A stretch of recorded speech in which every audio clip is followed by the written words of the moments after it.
بسم الله والصلاة والسلام على رسول الله. إخواني أخواتي المتتبعين الكرام، حياكم الله أينما كنتم. أهلا ومرحبا بكم جميعا في قناة نستافدو جميع كوينز أند ماني.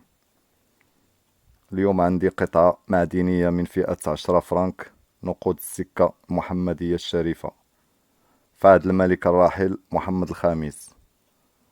بالضبط اختاريت هذه الفئة ديال 10 فرنك، وبغيتكم تعرفوا على القطع العادية وتعرفوا أيضا على القطع الفضية.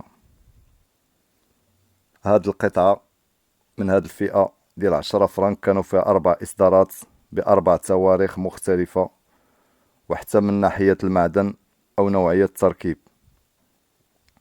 خليكم معايا الإخوان نتعرفوا على الإصدارات ب4. الإصدار الأول سنة 1929 موافق 1347 هجرية، قطع فضية تزن 10 غرام. الإصدار الثاني سنة 1934 موافق 1352 هجرية، أيضا قطع فضية تزن 10 غرام. أنا كنركز على الوزن ومن بعد تعرفوا علاش. الإصدار الثالث سنة 1947 الموافق 1366.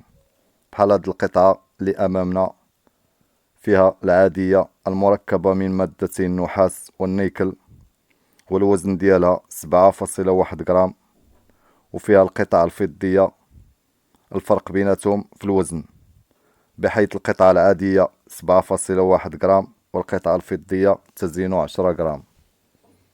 الإصدار الثالث سنة 1952 موافق سنة 1371 هجرية.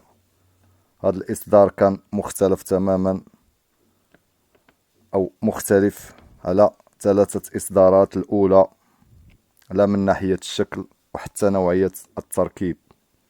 قطعة 10 فرنك سنة 1952 صغيرة في الشكل بالمقارنة مع باقي الإصدارات السابقة، ومختلفة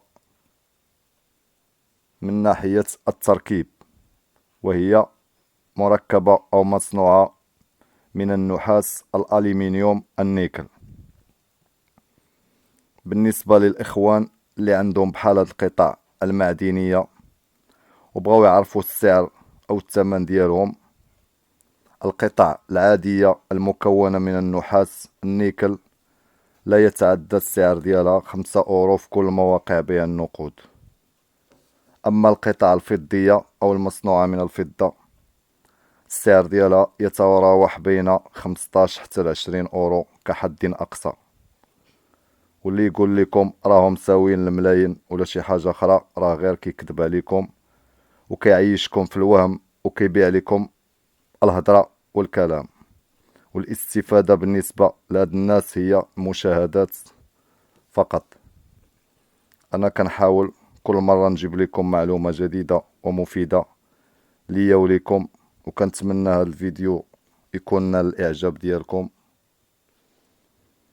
وما تنساوش دعم القناة بالاشتراك والبارطاج للفيديو باش يوصل للأصدقاء ديالكم. واللي عنده شي إضافة ولا اقتراح ولا استفسار على أي عملة، مرحبا على واتساب القناة، راه مفتوح 24/24 ساعة. كنتمنى لكم فرجة ممتعة. دمتم في رعاية الله وحفظه، والسلام عليكم ورحمة الله.